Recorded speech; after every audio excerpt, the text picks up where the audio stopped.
Perhaps it seems like a long time ago. A week is a long time in politics, let alone a few months.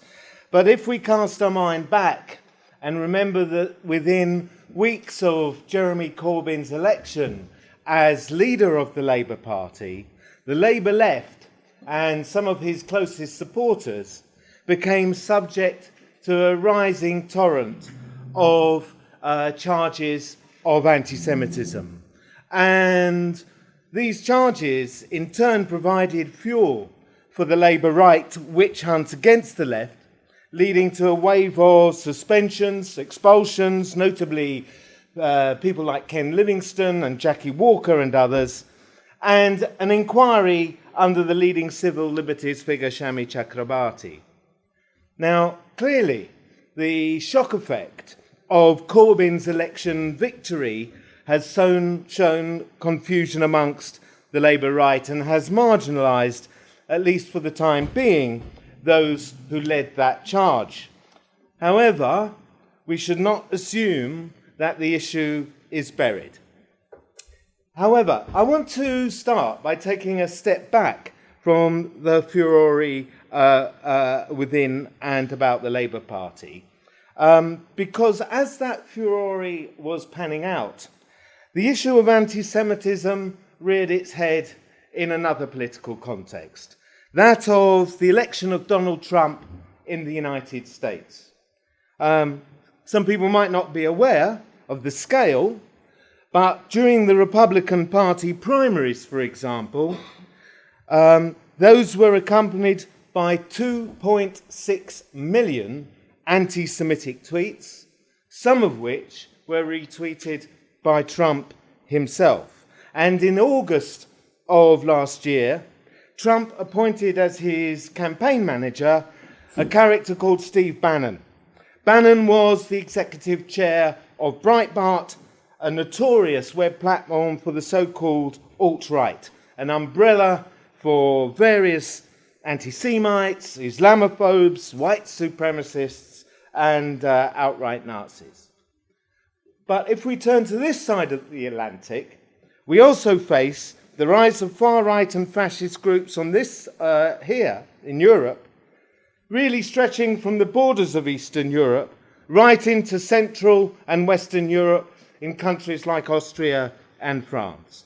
And we see the rise of forces for whom anti-Semitism serves as a key ideological motor.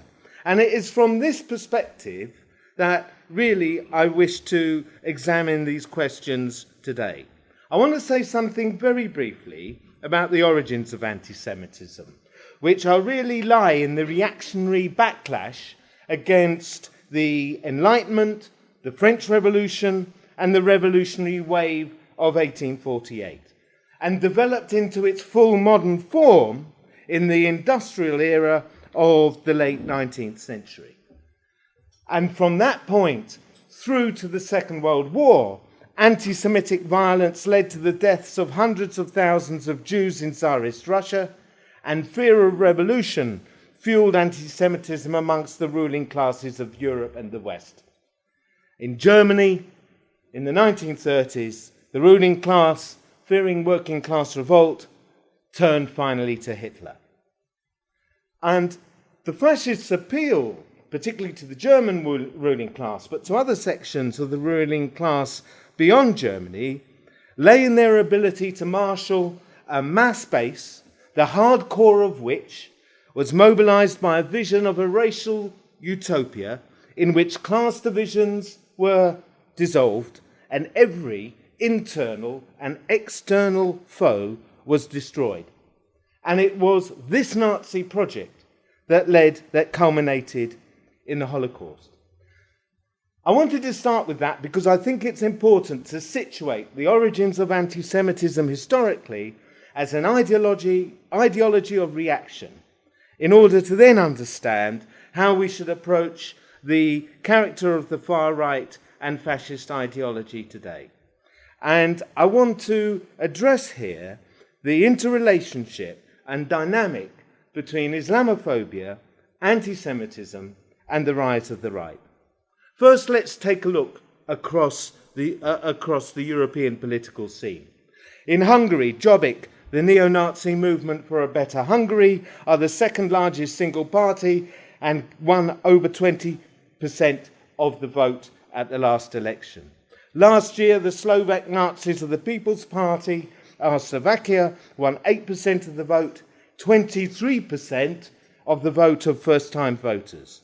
The ruling Croatian Democratic Union has a fascist Holocaust denier as Minister of Culture, and in Ukraine, the fascists of Svoboda and the right sector have a major influence on state, police, and military structures. In Greece, the neo-Nazis of Golden Dawn parade with swastika-style insignia and Hitler salutes.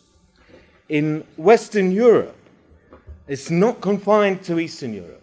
In Western Europe, the fascist Austrian Freedom Party stands in lead positions in polls at 34%. In France, the Front National, despite Le Pen's defeat in the presidential election, still has a mass electoral base and a street fighting core in the wings. In Germany, sections of the Alternative für Deutschland, the AfD, have mobilized on occasions tens of thousands, and sections of them adopt openly anti-Semitic positions and Holocaust denial. The same is true of leading figures of the Swiss People's Party, the True Finns, and the Sweden Democrats. In order to kind of examine the underlying dynamic, I want to just focus for a bit on the case of Hungary, because I think Hungary serves as an important example, not least because it arguably, alongside the Front National and indeed on a much more openly neo-Nazi character, has the largest organised neo-Nazi party in Europe. In the elections of 2014, the neo-Nazis of Jobbik won over 20% of the vote, becoming Hungary's second largest party and the most popular party amongst voters under the age of 35. But it's important to wind the clock back just a few years, because in the National Assembly elections of 2006, Jobbik only won 2.2% of the vote. Then in 2009, in the EU elections, they gained almost as many as the ruling Socialist Party. In 2010, they won 17%, and in 2014, 20%. People are probably already noting the significance of the dates here. The 2008 crash acted as the key turning point, where millions of households in Hungary had taken out insecure foreign currency, low-interest loans offered to them by European banks. By 2009, Hungarian not banks, not industries, household foreign currency debt amounted to 47% of GDP. And with the crash and soaring interest rates, millions literally faced ruin. And it was the resulting disillusion and despair that provided the soil for Jobbik to grow. And although on a different scale, with particular dynamics in different countries amongst different movements, I think we can trace the same underlying dynamic behind the rise of fascists and the far right across Europe. But, and this is a big but, it is not austerity alone that explains the rise of the far right, because both the far right populist parliamentary governing party in Hungary, Fidesz, and the Nazi Jobbik tapped into the European-wide tide of Islamophobia. During the refugee crisis, Prime Minister Viktor Orbán claimed to be defending Christian Europe against invaders. Jobbik proposed that refugees attempting to cross into Hungary should be shot at the fences. 71% of Jobbik supporters now think, in one poll, and I quote, Sooner or later, Muslims will be in the majority in Europe and they will force their religion and culture upon us. And 71% of Jobbik supporters agreed with that statement. And anti-Semitism goes hand in hand with the anti-Muslim and anti-Roma hate. Orban regularly, the Prime Minister in Hungary, regularly accuses Jewish financier George Soros of manipulating the refugee crisis in order to deliberately undermine European nation states and culture. Christina Morvai, the Jobbik representative in the European Parliament, claimed that Hungarian Jews wanted to turn Hungary into a colony and make Hungarians their servants and domestics. And Hungary is not alone. Across the breadth of the European continent, state-sponsored Islamophobia has fueled the growth of the far-right and fascist movements, and with it, anti-Semitism has resurfaced with a vengeance from Croatia to Poland. However, with their with their steel fences and barbed wire and all the rest of it stretching from the Balkans right across the borders of Eastern Europe, the Eastern and Southern European states are only the mere enforcers, I would argue, of Fortress Europe. The foundations of the fortress lie with the major Central and Western European powers. As the old saying goes, the fish rots at the head. And in France, for example, the full veil has been banned in public places and the headscarf banned in schools. Last summer, we saw a whole number of French mayors imposing a ban on the burkini, claiming it was a symbol of Islamic terror. And these measures have been trumpeted under the banner of secularism. But the truth of the matter is that they stem from a racist narrative that is rooted deep in actually quite a very recent French colonial experience. If we turn to Britain, we see state-sponsored Islamophobia underpinning the government prevent duty and the counter-extremism narrative. A constant diet of anti-Muslim headlines on the front pages has fueled a rising level of hate crime, especially on Muslim women. And we've seen the murders of Mohammed Salim, Joe Cox, and a number of others. In Austria, Norbert Hofer of the Austrian Freedom Party, which was founded by members of the Waffen-SS, as I said, though narrowly defeated in the presidential election, his party now is showing as a leading in the polls. When we look at these, the fascist organisations across Europe, as opposed to the parliamentary far right like UKIP or Geert Wilders and others, if we look at the fascist organisations, there is often, I think, a degree of confusion, perhaps, around some of the differences. Some of them orientate on an electoral strategy which they use as a cloak of respectability to hide their fascist core, whereas others, until recently actually, including Jobbik, although they are now adopting the same strategy, took on a much more openly street-fighting neo-Nazi basis.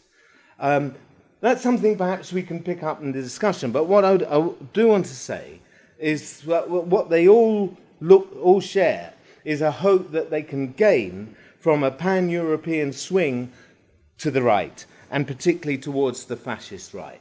And in this, far-right parliamentary parties, such as UKIP in Britain and their counterparts elsewhere in Europe, help create the space for the growth of fascist formations, which those formations might otherwise find more difficult in isolation. And the point I want to make here is how important it is to emphasize that the rise of the far right and fascist parties in Europe are rooted in a common European crisis.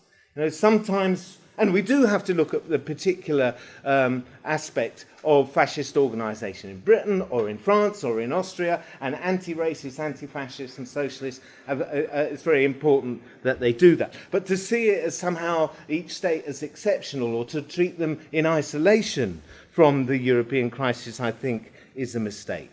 In two key respects, in terms of the austerity that is imposed from Brussels and the state-sponsored Islamophobia that accompanies the whole Fortress Europe project. And I think it's in this context that we must examine the rise of anti-Semitism, and I believe it's no coincidence that it's where the crisis is deepest that we see the anti-Semitism rise to the surface more clearly. And I want to say something briefly about why I think that is. You see, for fascism and for fascist organizations, the notion of a worldwide Jewish conspiracy is important because, unlike other aspects of their ideology, it uniquely serves to help explain the systemic crisis, the crisis of the system as a whole. It provides, for example, a rationale for rejecting democracy because it's simply a charade controlled by Jews. And it underpins a justification for the use of extreme violence in order to overcome what is portrayed as the hidden power of the nation's enemies. And in this, clearly, Islamophobia shares with anti-Semitism the notion of an alien community acting as both as an external and an internal threat, hostile to Western civilization and the nation-state. And in this, it's not surprising, therefore, that a recent research poll conducted across Europe found that as anti-Muslim racism rose, so did anti-Semitism, and crucially, amongst the same people. One caveat. It's absolutely crucial that we focus on the growth of the right. There's one danger that in doing so, if we leave it there, we can leave the impression of a tide of reaction that is sweeping all before it.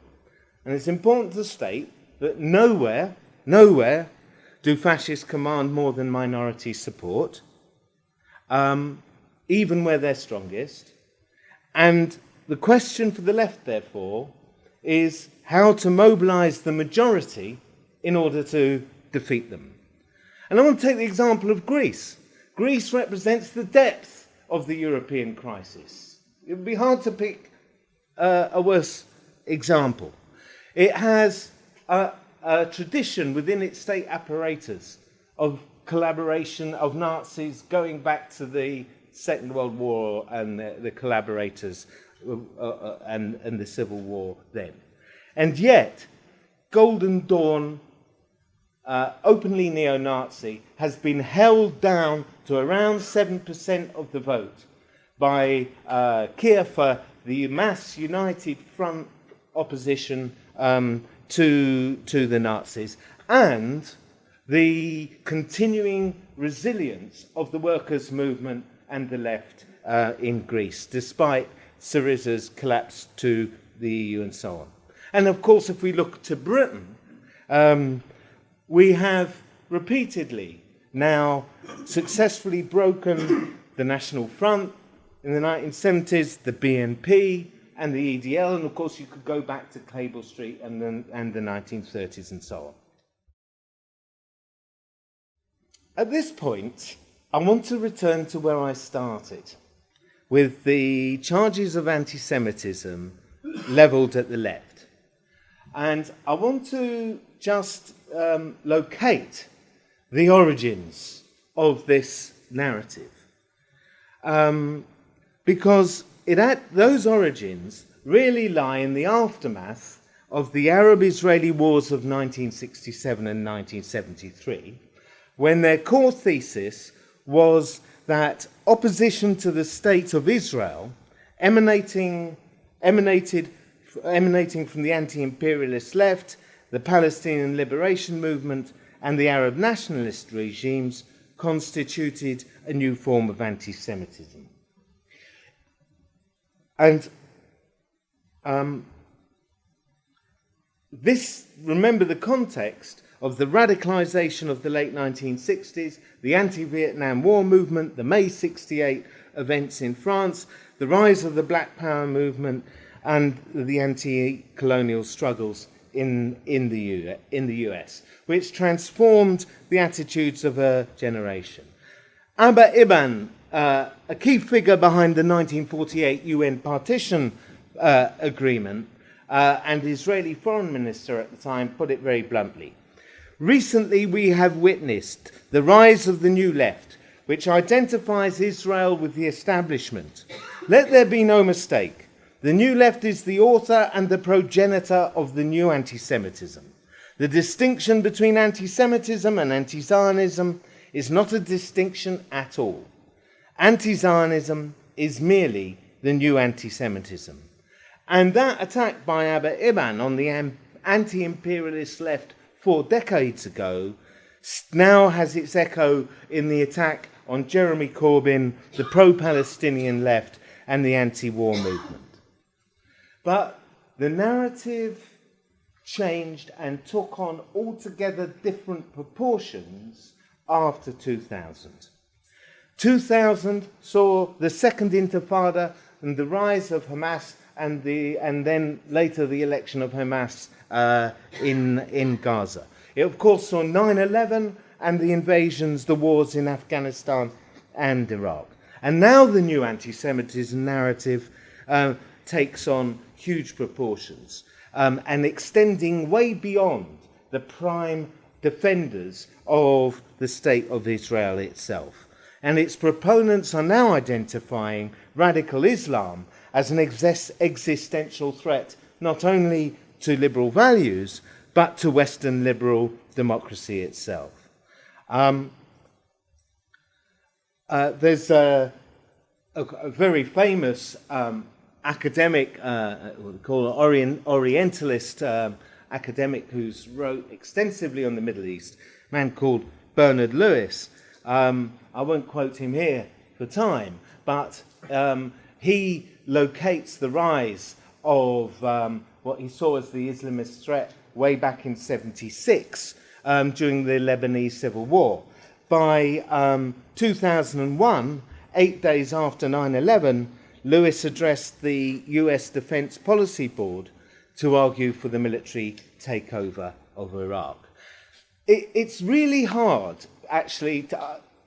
When I read through this stuff, I felt like I was wading through shit, really. It's really hard to convey the sheer flood of literature and online commentary on the new anti-Semitism since 2003. It ranges from rank Islamophobes on the extreme right to liberals such as liberal columnists in the Guardian and so on.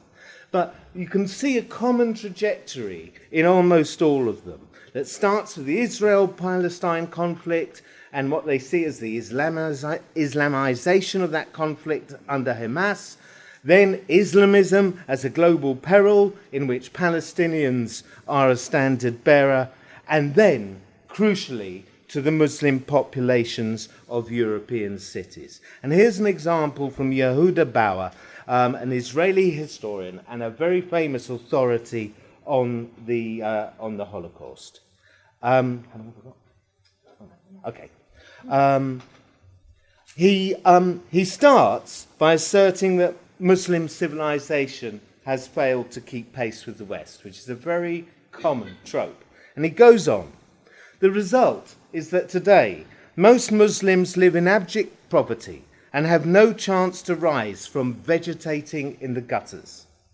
Turning to radical religious belief is their only way of gaining some self-esteem and feeling of identity. We are faced with a genocidal threat to the Jewish people and then to others. And by the way, he's not referring to Israel in the Middle East. He's specifically referring to the Muslim populations in cities of Berlin, Paris, and London. And that narrative is not unique. Dennis McShane, in a book called Globalizing Hatred, The New Anti-Semitism, says this: "We have seen life-threatening anti-Semitism return with a vengeance. Thousands have been killed across the globe as men, women, even children, and organizations powered by an ideology in which anti-Semitism is central and essential, have decided to unleash unprecedented assaults on democracy. Driven by anti-Semitic hate, along with other hates, they have killed, and killed again in the name of a cause that hates Jews." So we see this narrative coming together in the hands not only of the defenders of Israel and the spokespersons of the Israeli state, but the key tribunes of humanitarian intervention and wars in the Middle East. I want to finish. Have I got what? 4 minutes, okay. I want to finish in some of the areas of discussion that have arisen out of the whole furore around anti-Semitism. First, the idea that somehow Muslims and Muslim communities are somehow uniquely anti-Semitic, whether in the Middle East or here. First of all, if you look at the Middle East, it is true that anti-Semitism has a certain purchase amongst sections of the population. But one thing's really clear. It's not an ancestral hatred in any shape or form. The vehemently pro-Zionist historian, Yehoshaphat Harkabi, said this: "It should be stated with the utmost emphasis that Arab anti-Semitism is not the cause of the conflict, but one of its results." And, that I think it's incredibly important to locate where the roots of the anti-Semitism, to the extent that it does exist, where it rises. When it comes to Britain and Europe, yes, of course, it's absolutely true that we cannot tolerate any expression of anti-Semitism in our movement, and it has to be challenged and, if necessary, excluded. But at the same time, we need an emphasis on how a struggle against a common foe requires jettisoning prejudice and division. And we need to differentiate here between the racism of the oppressed and the racism of the oppressor. And drawing to a close, one of the other, key charges in the furore was that there was a conflation between Zionist and Jew. That the comparison between the Nazis and Israeli oppression of the Palestinians was anti-Semitic. Now, I'm against the conflation. Not least, I'm an anti-Zionist Jew, so I'm obviously going to be against the conflation. I'm actually against, comparing the Israeli oppression of Palestinians and Nazis in that way. However, it has to be said, there is a vast sea of hypocrisy behind this argument.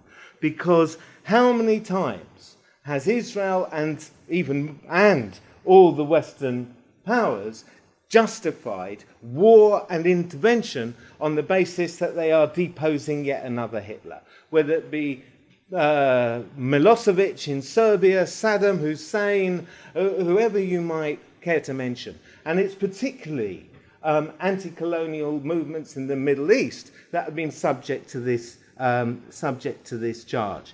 So in 1956, at the time of the Suez Crisis, the pro-Labour Daily Herald, with a big picture of Gamal Nasser, had on its front page headline, "No more Hitlers." The same charge was levelled at the democratic reformist Mossadegh in Iran, as he was deposed in a coup by the US and the British. And how many times has Yasser Arafat, Hamas, and the Palestinian resistance, whether secular or Islamist, the BDS movement, been compared to Nazis? If you're going to talk about the devaluation of the idea of fascism and anti-Semitism, I'm sorry, the prime culprits do not lie on our side. They do not lie with the victims.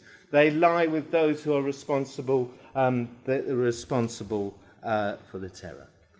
I just really want to finish with a couple of sentences in conclusion. I think we are witnessing the return of old monsters. Just over 70 years since the liberation of Auschwitz-Birkenau in the spring of 1944, 437,000 Hungarian Jews were exterminated in its gas chambers and death pits in just 8 weeks.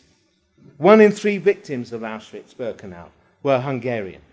Today, Hungary is home to Europe's largest neo-Nazi party, modelled on the Hungarian fascists of the wartime era. Modern anti-Semitism was, from its inception, rooted in economic crisis, militarism, and racism.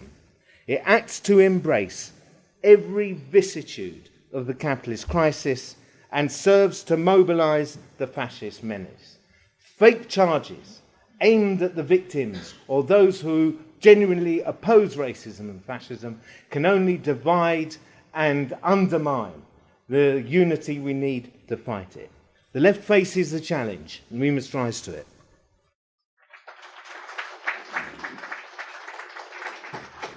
Well, I think, what's your name again? Rob. Rob made some really interesting points about, the rise of the far right and everything. I just want to say, now, this really isn't coming from an Islamophobic perspective, but more of a, challenging all sorts of reactionary views. I think that a lot of the time we take quite a contradictory stance when we say, we support LGBT people and women, when a lot of the time Muslims compared to the bulk of the British population are generally more backwards when it comes to views about women. For example, 20% of all Muslims want Sharia law, 40% think that homosexuality should be illegal. I mean, these are things which we can't just ignore.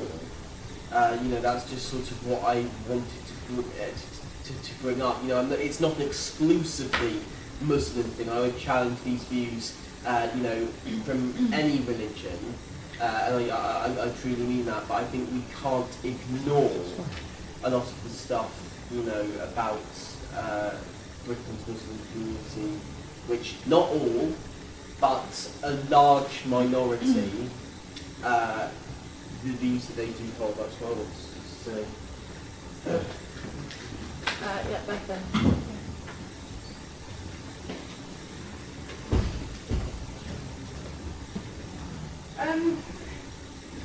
I wasn't going to say anything, but I thought I should probably respond to the previous speaker. Sorry, my name's Beth and I live up in Manchester and involved with a group LGBT against Islamophobia. And, I think, firstly, I would say, and actually, you know what, I went to a school in East London with a lot of Muslim kids, and yeah, it had a very serious homophobia problem. But since going to university, actually while I was at school, I talked to other people who went to schools with large Christian majorities, where people actually have no religion, and they also had huge homophobia problems. So don't tell me that homophobia is a Muslim problem. Of course, you challenge homophobic, Muslims where you find them, but actually, I don't think we can paint this as an exclusively Muslim problem. It goes right across society. And actually, as well, the other thing I want to say is that I don't think, as well, if you want to fight homophobia or sexism or any of these things, you actually make it worse by trying to paint it as specifically a problem of one, religious group, be that Muslims or anybody else. So, and just sort of one more thing, quickly, and then I'll stop. It's quite interesting. We've got a Facebook page for LGBT against Islamophobia, and what you find whenever you sort of post stuff now and again, you get some little wanker who pops up saying, "Why are you defending these people, you absolute idiots, they all want to chuck you all off buildings. And I mean, one, obviously, we know that's absolutely rubbish, but two, these people, when they do this, a lot of the time it's quite homophobic language. So you're there going, you know, I'm not really convinced that you actually care about my rights when you're, you know, calling us this, that and the other. So yeah, I'll stop there. Yeah, but there's a final thing I want to say is, look, I mean, you know, it goes back to what, you know, Rob was saying. There's all sorts of kind of horrible reactionary ideas, you know, sort of rearing their head, and actually what we need Muslims, you know, Jewish people, LGBT people to actually stand together and fight, you know, against all of those things, rather than saying, actually, you lot have got a specific problem. Thanks very much. My name is Frank Stone. I'm from Norwich SWP. I'm also chair of Norwich PSC. And I want to specifically speak about Zionism and anti-Semitism. And I want to start off by saying that I believe that being anti-Zionist in no way means that you're anti-Semitic. And there is a group called Free Speech on Israel, which is formed mainly by Jewish people and their friends who use that as their banner. So that Zionism, they say, is not anti-Semitic. I think what we're seeing is that when we look at Israel, it is very difficult for the lobby, the pro-Israel lobby, to defend their actions in Gaza, in their occupation in the occupied territories, their dispossession of Palestinians from their homes in Jerusalem and elsewhere, and the continual building of settlements, which gives the whole regime that leads to them being demonised, and that their supporters are unable really to justify what they've done, so they resort to smears against people who are pro-Palestinian. We've seen that in the Labour Party, and unfortunately I don't think Jeremy Corbyn and John MacDonald have stood up sufficiently to the Zionist lobby within their own within the own Labour Party. The particular group, I think it's Jewish Labour movement, it is affiliated both to the Zionist Labour Party in Israel as well as to the British Labour Party. So that is a very difficult thing to be able to do. However, on a positive note, there's been two things happen recently which I think give some encouragement to us, to campaigners, because campaigners for BDS, that they've tried to more or less outlaw campaigning for BDS and against Israel. But there's the particular definition of anti-Semitism which the government is using, which was passed by a select committee, which they've circulated round to universities, etc., that the Palestine Solidarity Campaign and Jews for Justice for Palestine and a number of other organisations, very quickly, they sought a legal opinion from a leading judge and basically said that the definition didn't stand up legally. And indeed, if people stopped BDS supporters from holding meetings in universities, etc., they could themselves be charged with abandoning free speech. And there's a similar legal opinion about BDS and councils last week.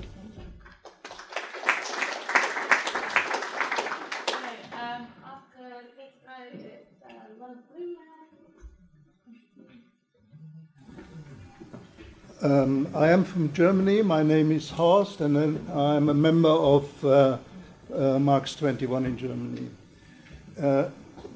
I'm not sure, perhaps I overestimate a side aspect of your lecture. I quote with the sentence with which you opened, German and other ruling classes were mobilized by a racial utopia which led to the Holocaust. And then you said even other classes were in Germany involved in this. And I'm going to object to this. The Marxist Franz Neumann said that even in 1941, Germany was the least anti-Semitic country in Europe. And a lot of historians agree with that. And especially in the German working class was nearly immune against anti-Semitism. Anti-Semitism in Germany from the end of the 19th century started as a tool to split the working class. And the Engels and others, from the start, fought within the working class against anti-Semitism. The word Jew in the German working class had no negative connotation at all. When Engels' friend Paul Singer was elected as candidate for the Social Democracy, the audience cheered him as Judenpaule. This had no negative connections, and only showed how that there was no tradition and no possibility for anti-Semitism in the German workers' movement. Donny Gluckstein, on his book on fascism, mentioned that the Nazis were forced to reduce anti-Semitic propaganda in the decisive elections in the year 1933, because this would have been an obstacle to their success. These elections were against the social conditions and were against the inability, or were motivated by the inability of the working class parties to find a remedy. Okay, I can finish here.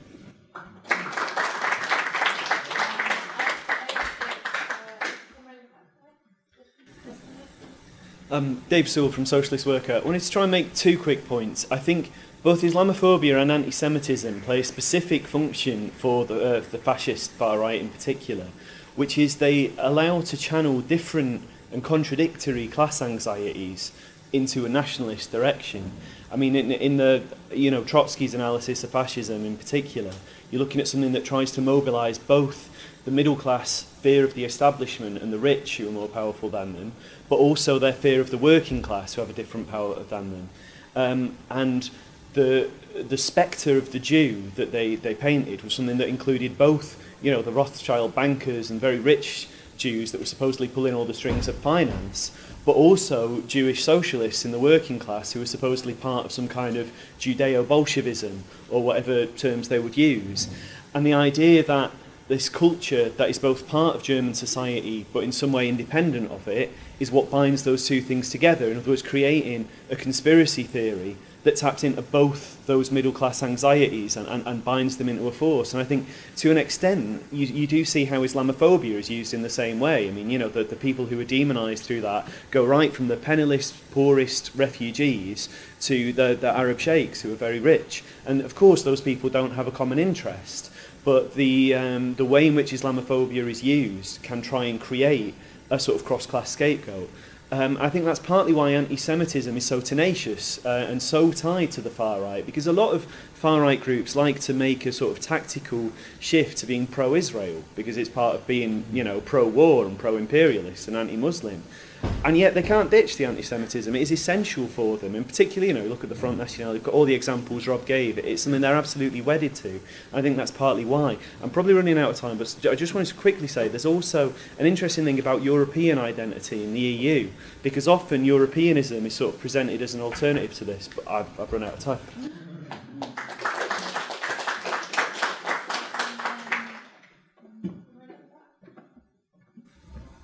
Hi, yeah, two quick points. The first thing is I wanted to come back to the question about Muslims and are Muslims more reactionary. I think Bethan was quite right to say we should challenge homophobia wherever it is, but it's wrong to say that this is a Muslim problem.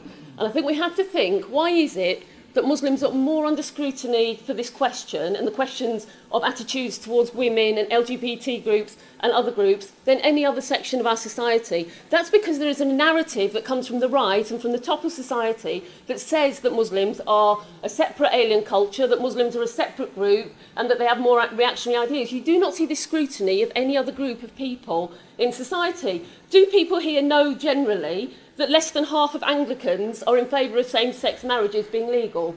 We don't, because they're not under scrutiny in the same way. Excuse me. Put your hand up and talk. She's talking now, it's her time. Thank you. I'm taking these figures from the Social Attitudes Survey of 2014, so they are true as far as the Social Attitudes Survey goes. So I think it's very important. It's also true that there is not one Muslim community, so let's get that straight as well. There is not one Muslim community. There are many different sorts of Muslims, and it's a racist myth to say that there is one Muslim community or one, white British community. Let's accept that there are class differences, there are political differences, and we engage with people on a political basis in those communities.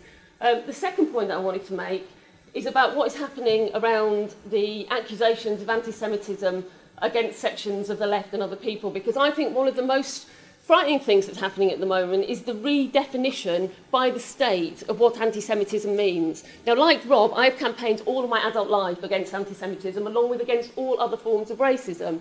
But the government has now got a policy that if you criticise the state of Israel, it can be taken as a form of anti-Semitism, that it can be seen as a racist thing. And I think we have to really defend our right to be able to criticise the state of Israel without that being seen as anti-Semitic. And I think this is quite an important battle in the struggle going forwards. My final point is when we come back to the question, sorry, I got a bit thrown off by being heckled. When we come back to the question I started with about attitudes among Muslims, I think it's very important that we're clear on this question, because if you think about, again, what does the state do? The state uses these questions to harass young Muslims. The Prevent policy involves taking young Muslim students out of class and asking them what their attitudes are to homosexuality.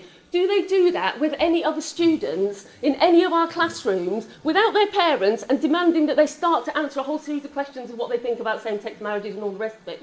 This is a form of institutionalised racism, and we have to absolutely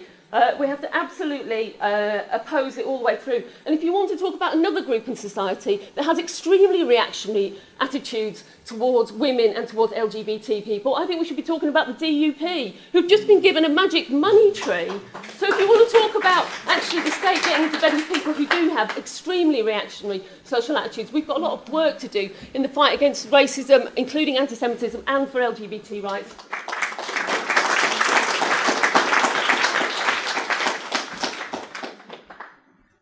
Yes, 2 weeks ago, Finsbury Park Mosque in my area was attacked, and I went down there. I got down there about 1 a.m., 1:30 or something, and was there all night, trying to, find out what was going on and so on. But the next day, people from my branch, Islington, went down there. Some trans comrades, some gay comrades went down, and we had a banner, LGBT against Islamophobia. And we stood outside the Finsbury Park Mosque. Did we receive any hostility? No. We did not get one single Muslim person come up to us and say, you shouldn't be here, or whatever. In fact, we had lots of people come up and shake our hands and say, it's really good to see you and be here. We did get hostility. A white racist came up and said, this is disgusting. Why all this stuff going on, and linked the two together. So we were quite clear. The first opinion expressed, I think, is quite pernicious, and we should not have nothing to do with it. But the second point is where does the real danger lie? Because as Rob pointed out, I was in Warsaw 2 years ago on the 11th of November. It's National Day, and there's always been a demonstration there, which used to be led by the separate parties and so on. That demonstration is now led by the far right. When I was there were 40,000 people marched not 40,000 fascists, but 40,000 people marched under the leadership of the fascist organisations on that street. And I'll tell you what was most scary, not that they were all, EDL knuckle-dragging types. You see them coming out of the train. They were young people, young women, ordinary people, if you like, the kind of people we would expect to come on our demonstrations and so on. So there is a very serious threat, both, to Jews, to Muslims, and to gay people. We have to locate it where it is essentially coming from and put blame in the right place.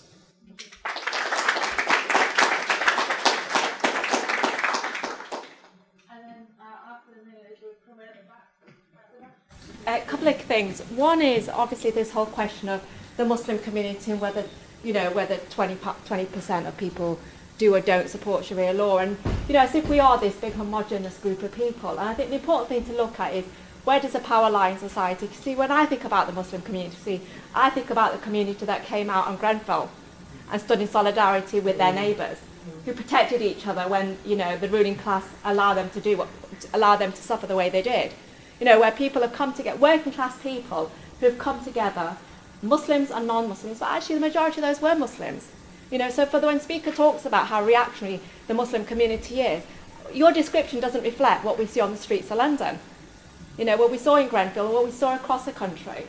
So I just wanted to make that clear. The other thing is how the far right will use the idea of anti-Semitism to attack the Muslim community and to pull people around them. See, I've seen various demonstrations on the far right, and they seem to march around with a flag of Israel as if somehow, that is a calling against all Muslims. And it doesn't work because actually it's not a principled position. See, Tommy Robinson is in the process of building a new organisation. And one of the key things he wants to do is be a defender of the Jewish community. This is a guy in Manchester who 2 weeks ago tried to have a secret meeting with the Jewish community across the board. Most people in the Jewish community in the north of Manchester, which is where the majority of them live, denounced him publicly and said, actually, one guy came out and said, a local solicitor said, look, I was invited to this meeting, but if I didn't go, so you don't dare name me as being associated with this group, I will sue you. This is out 12 people went to that meeting from the Jewish community, 12 individuals. He doesn't represent or speak on behalf of the Jewish community.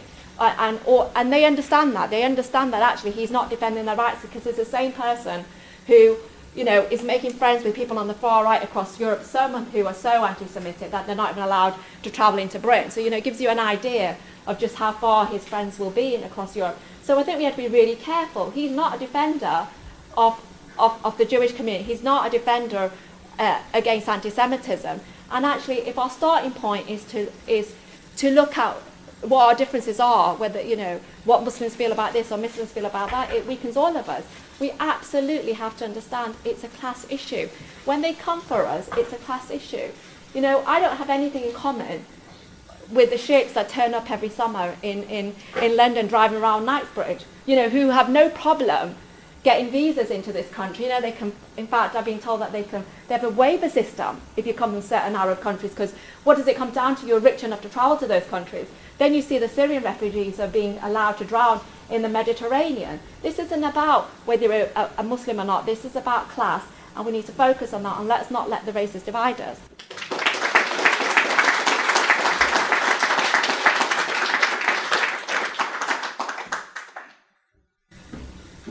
To respond to what that guy said about Muslims being very backward, I think the comments you made were quite ignorant. You mentioned about Muslims oppressing women, but I think if you read the Quran properly, the translation, you'll see that that the Quran has actually elevated a woman's status to what she deserves. So I think what you've seen in the media or in general is probably a culture issue, and you probably need to separate religion from culture. So it's specifically a culture issue rather than a Muslim or religion issue. Also, with regards to being against gay marriage, all 6 of the German MPs who are Muslim voted in favour for gay marriage, so that's 100%. And also Sadiq Khan, who is the mayor of one of the most global cities, is pro-gay marriage. So how much more liberation would you want from Muslims?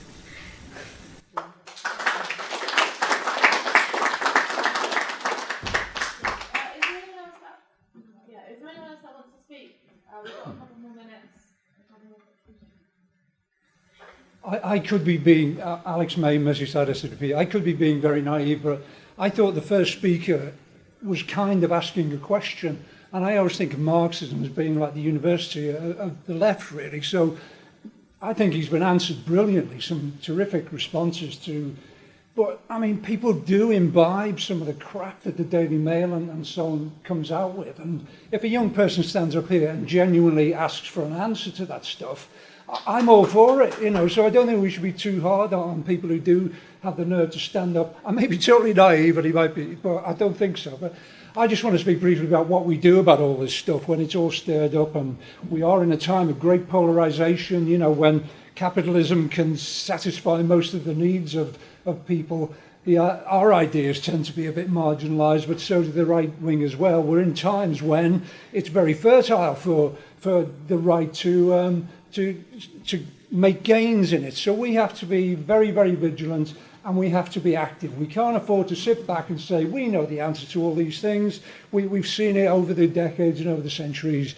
We have to be active. And, you know, up in Merseyside, I hope you've been watching, I always follow the anti-Nazi stuff that's going on up and down the country, and it gives me a real lift to see the fascists being challenged in London the other week and so on. They tried to have a march through the centre of Liverpool to Derby Square, the big Queen Victoria statue, 3 occasions now, and each time we have mobilised and stopped them. That isn't young people.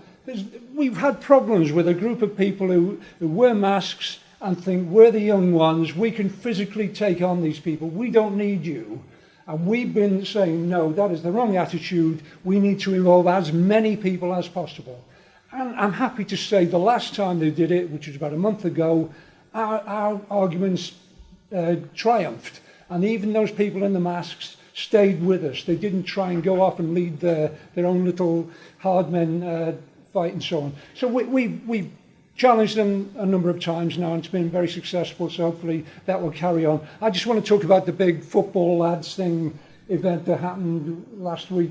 That's quite worrying, obviously, when football firms, you know, can swallow their differences in order to take on possibly very reactionary ideas. I think we have to be getting stuck in there. I support Tranmere Rovers, a little non-league club now, but I'm proud to say they were one of the first to I've got my little Tranmere badge against the Nazis. They're one of the first to get involved with the fans and say that this is backward, some of the best players are black, and, you know, so on, do basic stuff like that. I'll shut up, but we used to have leafleting outside Tranmere's ground and so on. That's something we should do. Anyone who follows a football club here should go along to the supporters associations and be talking about the danger of fascists getting involved with you at times like this, because we can't just let them breathe there, you know. I'm Phil, I'm from South Wales, and the Welsh Assembly is actually going to debate a law on whether to make Welsh education secular, deliberately modelled after the secular system in France, because 2 parents in Cardiff are actually thinking of suing the Welsh Assembly because they don't want their children wasting their time, because the parents are atheists, wasting their time in going to Christian prayers and in the Assembly in the morning. And of course, it's the thin end of the wedge, isn't it? If they're going to ban Christian iconography in Welsh schools, they're also going to ban the hijab, they're also going to ban turbans. If they attack the Christians, they're going to come for the Muslims and the other religions as well. And you might think I'm being extreme, but I'm not. It's particularly supported by the Plaid Cymru group. Leanne Wood, the leader of Plaid Cymru, took part in a sort of Dutch auction with a Tory on during the general election of who could be the hardest, you know, against terrorists, because, you know, they accused Leanne would have been soft on it because she went on anti-war demonstrations. Quite true, she spoke at those anti-war demonstrations. But she said that, you know, public sector workers who don't implement their prevent strategy, they should be fired. And those who deliberately try to sabotage it should be barred from work or imprisoned. You know, it's a sort of Dutch auction, which these provisions are in the law. They hardly ever use, but she wanted to be more hard on the terrorists than the Tory. And the thing is, though, that's the insidious thing. These people consider themselves to be on the hard left. Plaid Cymru celebrates being on the hard left, and that's the insidious nature of Islamophobia, is it legitimises racism.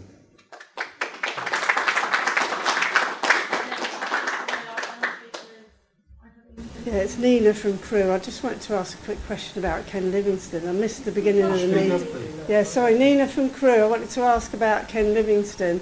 My brother's partner is Jewish, and my brother and his partner both were in the Labour Party till last year. They were in Momentum as well, and they've left in disgust because they think that Ken Livingstone should have been expelled from the Labour Party because they believe he's anti-Semitic. It's very difficult for me to argue because we never get anywhere with the arguments, but my opinion is that I think he was wrong in what he said, and I didn't like the way he did it, but I don't think he's a racist and I don't think he's anti-Semitic. So I just wondered if you could say something about that. Thank you.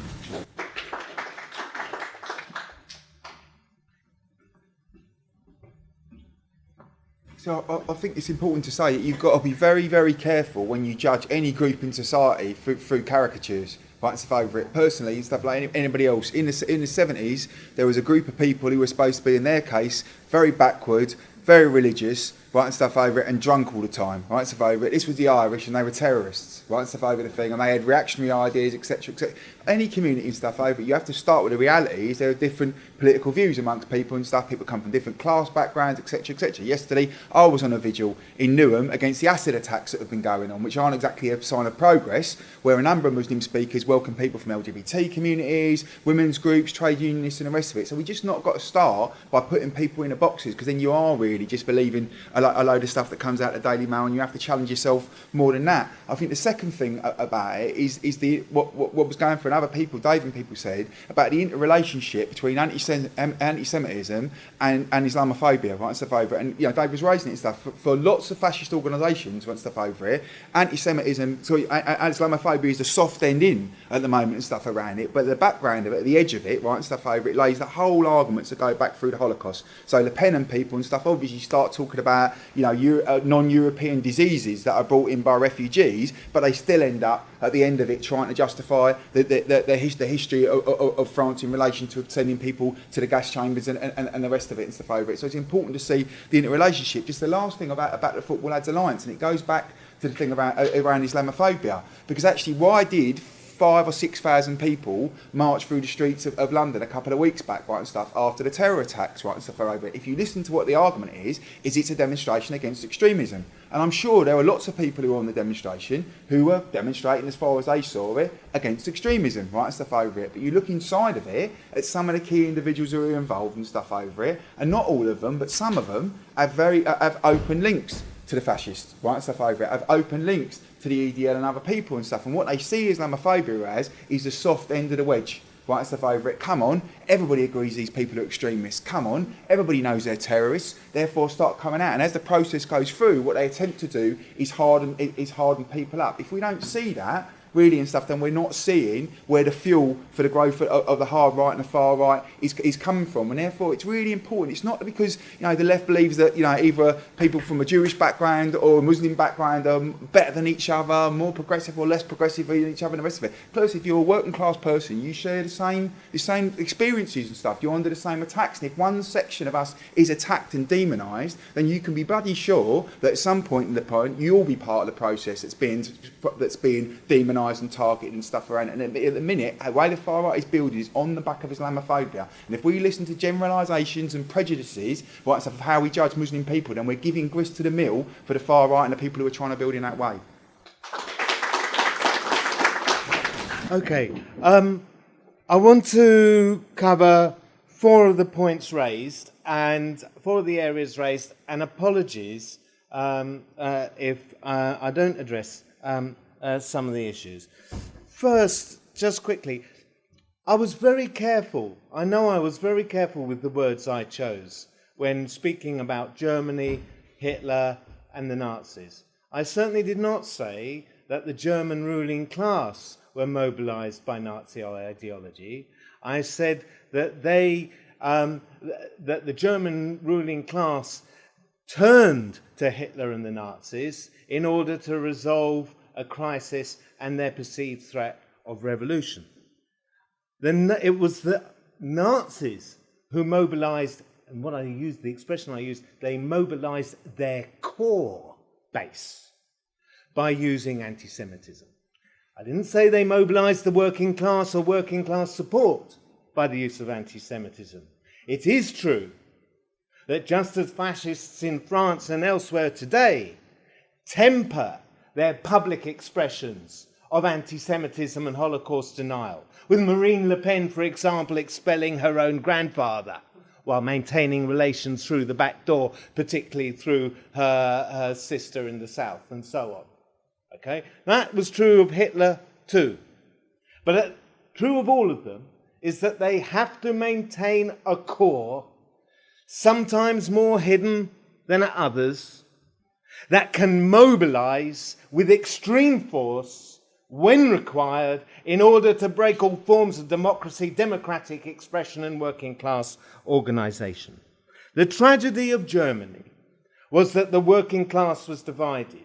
And I don't think it is true that the class that was mobilized by the Nazis was neither the ruling class on the streets nor the working class, apart from a very minority section of it. It was overwhelmingly the middle classes ruined by the crisis. That is always, and it's true of Jobbik today, it's true of the Front National in France, it's true of all fascist parties. But the tragedy was, they can only ever mobilize a minority. They win because the majority was divided. And this was the tragedy in Germany. And it's too late to forge unity at the gates of Auschwitz. You know, I stand in awe at all the acts of resistance in the camps.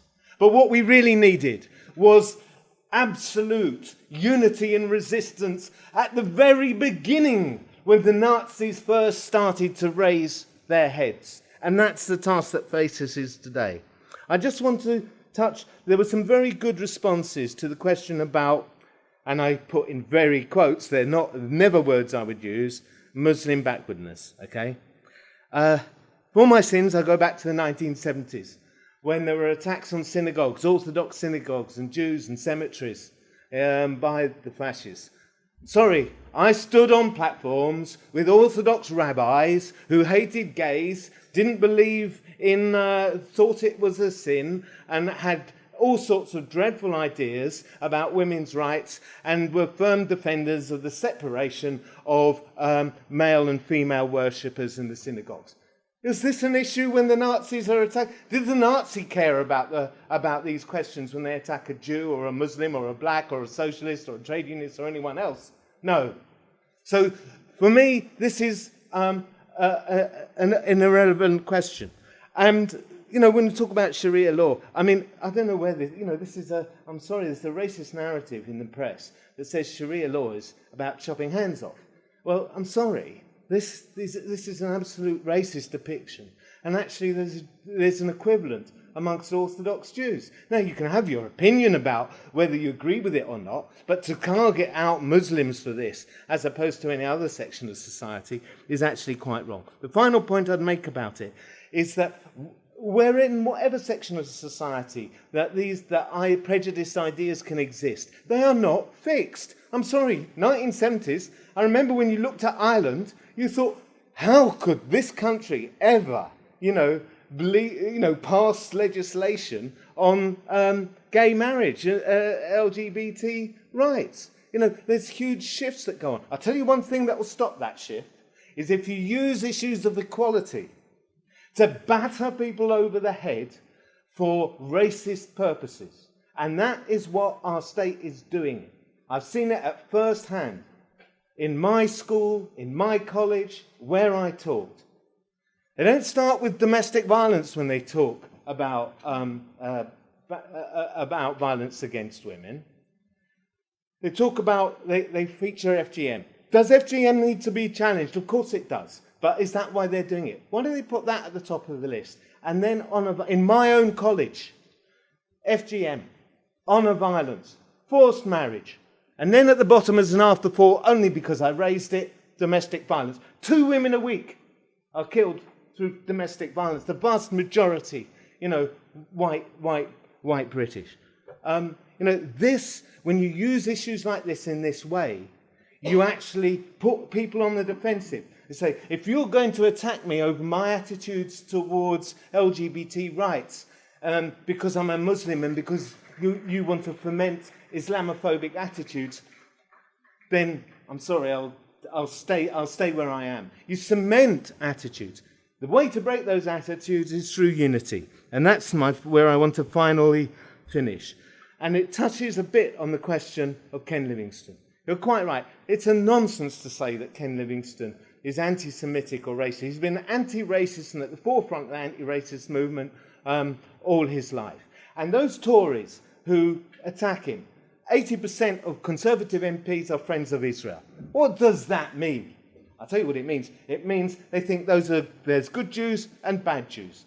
If they were faced with a Jewish current that challenged imperialism, challenged racism, and questioned the state of Israel, you'd see a new Tory anti-Semitism emerge pretty bloody quickly. And these are the people who promote the most disgusting Islamophobia. Remember Cameron's disgusting campaign at Sadiq Khan in London. We should take no lessons from them.